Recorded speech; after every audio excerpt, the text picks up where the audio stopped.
Hi guys, good morning. LinkedIn profile ని professional గా పెట్టుకోవడం ఎలా? సో ఈ వీడియోలో అయితే ఇదైతే డిస్కస్ చేద్దాం. సో నేనైతే చాలా బ్రీఫ్ గా చెప్పడానికి ట్రై చేస్తాను. So first and foremost thing ఏమంటే హెడ్లైన్ అనమాట. దయచేసి మళ్ళీ చెప్తున్నాను, హెడ్లైన్ లో ఎప్పుడు కూడా పిచ్చి పిచ్చి కొటేషన్స్ ఇలాంటివి ఎప్పుడు పెట్టద్దు అనమాట. సో మీరేంటి, మీ రోల్ ఏంటి, మీరు ఏం చేస్తారు, మీకు ఏ దాని మీద మీకు ఇంట్రెస్ట్ ఉంది, ఇవి జస్ట్ ఒక సింగిల్ లైన్ లో వచ్చేటైతే మీరైతే పెట్టడానికి ట్రై చేయండి. నేను ఈ ఎగ్జాంపుల్ గా చెప్పాలంటే ఒక సాఫ్ట్వేర్ డెవలపర్ తీసుకున్నాం. సాఫ్ట్వేర్ డెవలపర్ అయితే ఏ విధంగా వాళ్ళ యొక్క లింక్డ్ఇన్ రెజ్యూమేని క్యూరేట్ చేసుకోవాలి, ప్రొఫెషనల్ గా పెట్టాలని అయితే ఇప్పుడు చూద్దాం అనమాట.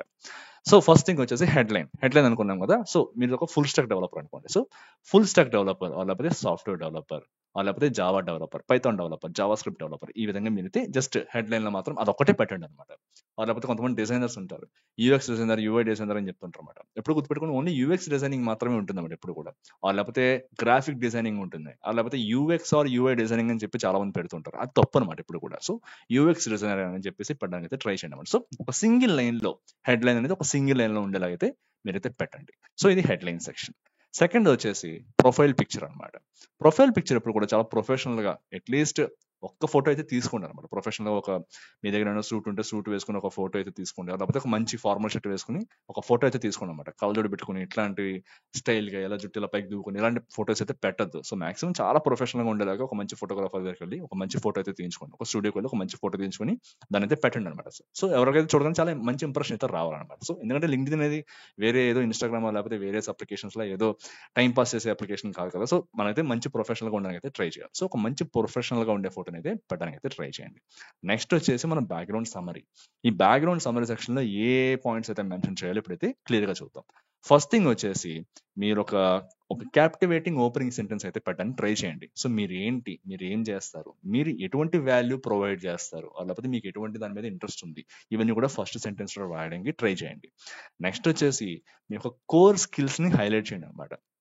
సో మీరు డెవలపర్ అయ్యారంటే మీ కోర్ స్కిల్స్ ఏంటి, మీరు లాజికల్ గా ఏ విధంగా థింక్ చేస్తారు, మీ క్యాపబిలిటీస్ ఏంటి, లేకపోతే మీ యొక్క ప్రాబ్లమ్ సాల్వింగ్ స్కిల్స్ ఎలా ఉంటాయి, మీకు ఏం వచ్చు, ఇవన్నీ కూడా మెన్షన్ చేయడానికి అయితే ట్రై చేయండి అనమాట. సో కోర్ స్కిల్స్ అన్ని కూడా పెట్టండి అనమాట. అలానే మీ ఏరియాస్ ఆఫ్ ఎక్స్పర్టైజ్ అనమాట. మీకు ఎటువంటి డొమైన్స్ లో ఎక్స్పీరియన్స్ ఉంది, ఎటువంటి ఇండస్ట్రీ సెక్టర్స్ లో మీరైతే పనిచేశారు, ఎటువంటి కోడ్ అయితే మీరు డెవలప్ చేశారు, ఇవన్నీ కూడా మెన్షన్ చేయడానికి అయితే ట్రై చేయండి. నెక్స్ట్ పాయింట్ వచ్చేసి మీ యొక్క ప్యాషన్ అనమాట. సపోజ్ మీరు ఒక సాఫ్ట్వేర్ డెవలపర్ అనుకోండి, లేకపోతే మీరు ఒక యూఎక్స్ డిజైనర్ అనుకుంటే ఆ ప్రాబ్లమ్ సాల్వింగ్ కి మీ యొక్క ప్యాషన్ ఎలా ఉంది, మీరు ఎటువంటి ప్రాబ్లమ్ సాల్వ్ చేశారు, ఇవన్నీ కూడా మెన్షన్ చేయడానికి అయితే ట్రై చేయండి అనమాట. లేకపోతే ఒక స్పెసిఫిక్ టెక్నాలజీ మీకు చాలా ఇష్టము, ఆ టెక్నాలజీ మీద మీకు ఎంత డీప్ గా మీకైతే ఇంట్రెస్ట్ ఉంది, ఎంత డీప్ గా మీకైతే సబ్జెక్ట్ నాలెడ్జ్ ఉందని చెప్పి మెన్షన్ చేయడానికి అయితే ట్రై చేయండి. నెక్స్ట్ పాయింట్ వచ్చేసి keywords related to your field అనమాట. సపోజ్ మీరు ఒక సాఫ్ట్వేర్ డెవలపర్ కాబట్టి దానికి సంబంధించిన కీవర్డ్స్ అంటే కొన్ని ఆ, మీకు కొన్ని తెలుస్తాయి కదా కీవర్డ్స్. సపోజ్ ఒక యూఎక్స్ డిజైనర్ లేకపోతే సాఫ్ట్వేర్ డెవలపర్ అనుకోండి. సో సాఫ్ట్వేర్ డెవలప్మెంట్ అని చెప్పి, అలానే జావా డెవలప్మెంట్ లో మీకు ఏమొచ్చు, మీరు ఏ మాడ్యూల్స్ మీద వర్క్ చేశారు, ఇలా ఊప్స్ కాన్సెప్ట్స్ అన్ని ఉంటాయి కదా, వీటి మీద నాకు ఎంత ప్రొఫిషియన్సీ ఉంది, ఇవన్నీ కూడా మెన్షన్ చేయడానికి అయితే మీరు ట్రై చేయండి అనమాట. అండ్ నెక్స్ట్ పాయింట్ వచ్చేసి ఇదంతా కూడా ఒక 2 to 3 పారాగ్రాఫ్స్ లో అయితే మీరైతే పెట్టడానికి ట్రై చేయండి అనమాట. అంతమించి ఎక్కువ వద్దు, ఎందుకంటే అంతమించి ఎవరు చదవరు కూడా. ఫస్ట్ ఆఫ్ ఆల్ వచ్చి ఒక అవుట్లుక్ అనేది చూసి వెళ్ళిపోతారు తప్పితే ప్రతిదీ కూడా ఎవరు లైన్ బై లైన్ చదవరు. సో మాక్సిమం 2 to 3 పారాగ్రాఫ్స్ వచ్చేలా ఈ కంటెంట్, ఈ యొక్క ప్రొఫైల్ సమరీ సెక్షన్ అయితే మీరైతే, ఈ బ్యాక్గ్రౌండ్ సమరీ సెక్షన్ అయితే పెట్టడానికి ట్రై చేయండి. సో ఇది అయిపోయిన తర్వాత నెక్స్ట్ వచ్చేది ఎక్స్పీరియన్స్ సెక్షన్ అనమాట. ఇది చాలా చాలా ఇంపార్టెంట్. ఎక్స్పీరియన్స్ సెక్షన్ లో చాలా మంది చేసే తప్పు ఏంటంటే వాళ్ళు ఫస్ట్ చేసిన కంపెనీ ఫస్ట్ వచ్చేలా పెడుతుంటారు. సో అది కాదు మనం ఫాలో అవ్వాల్సిన ఆర్డర్. సో మన యొక్క క్రొనాలజీ ఎలా ఉండాలంటే రివర్స్ లో ఉండాలన్నమాట. అంటే మన లేటెస్ట్ గా లేకపోతే ఇప్పుడు పనిచేస్తున్న కంపెనీ ఫస్ట్ లో ఉండాలన్నమాట. సపోజ్ మీ కెరీర్ గ్యాప్ ఉంది, మీరు ఇదివరకు ఏ కంపెనీలో అయితే మీ యొక్క ఎంప్లాయ్మెంట్ ఆఫీసర్, ఆ కంపెనీ అనేది ఫస్ట్ వచ్చేలా పెట్టుకుంటారు అనమాట. సో ఆ కంపెనీ పెట్టిన తర్వాత మళ్ళీ అందులో కూడా కొన్ని సెక్షన్స్ మనం అయితే యాడ్ చేయాల్సి ఉంటుంది అనమాట. సో అవేంటో ఒకసారి చూద్దాం అనమాట. సో ఫస్ట్ థింగ్ ఏమంటే మీరు ఒక కంపెనీ యాడ్ చేశారు, యాడ్ చేసిన తర్వాత రీసెంట్ కంపెనీ యాడ్ చేశారు. యాడ్ చేసిన తర్వాత ఆ కంపెనీలో మీ జాబ్ టైటిల్ ఏంటి, అలానే ఆ కంపెనీ నేమ్ ఏంటి, లొకేషన్ ఎక్కడ, ఎంప్లాయ్మెంట్ డేట్స్ ఏమైనా ఉంటే అవన్నీ కూడా మెన్షన్ చేయడం. అంటే ఈ మంత్ నుంచి ఈ ఇయర్ లో నెక్స్ట్ ఎంతవరకు పనిచేస్తారో అవన్నీ మెన్షన్ చేయండి. ఆ కంపెనీలో మీరు చేసిన role, at the same time ఆ పర్టికులర్ కంపెనీ యొక్క లొకేషన్ ఎక్కడ ఉంది, ఇవన్నీ కూడా పెట్టండి అనమాట. పెట్టిన తర్వాత నెక్స్ట్ ఏం చేయాలంటే నోటబుల్ ప్రాజెక్ట్స్ ఉంటాయి కదంటే, మీరు పనిచేసిన ప్రాజెక్ట్స్, ఆ కంపెనీలో మీరు పనిచేసిన ప్రాజెక్ట్స్ ఉంటాయి కదా, ఆ ప్రాజెక్ట్స్ మొత్తం కూడా క్లియర్ గా మెన్షన్ చేయండి. సపోజ్ మీరు 2015 లో మీ యొక్క కెరీర్ స్టార్ట్ చేశారు, తర్వాత ఒక 4 కంపెనీస్ మారారు. సో ఇప్పుడు పనిచేస్తుంది 4th కంపెనీ అనుకోండి, 5th కంపెనీ అనుకోండి. 5th కంపెనీలో మీరు ఎక్కడ పనిచేస్తున్నారు, ఏ డెసిగ్నేషన్ లో పనిచేస్తున్నారు, ఏ టైం నుంచి ఏ టైం వరకు పనిచేస్తారు, ఏ లొకేషన్ లో పనిచేస్తున్నారు, అట్ ద సేమ్ టైం మీరు ఈ కంపెనీలో పనిచేస్తున్న ప్రాజెక్ట్స్ ఏంటి, ఇదివరకు కంప్లీట్ చేసిన ప్రాజెక్ట్స్ ఏంటి, ఇవన్నీ కూడా రివర్స్ క్రోనాలజికల్ ఆర్డర్ లో మీరు అయితే పెట్టడానికి ట్రై చేయండి అనమాట.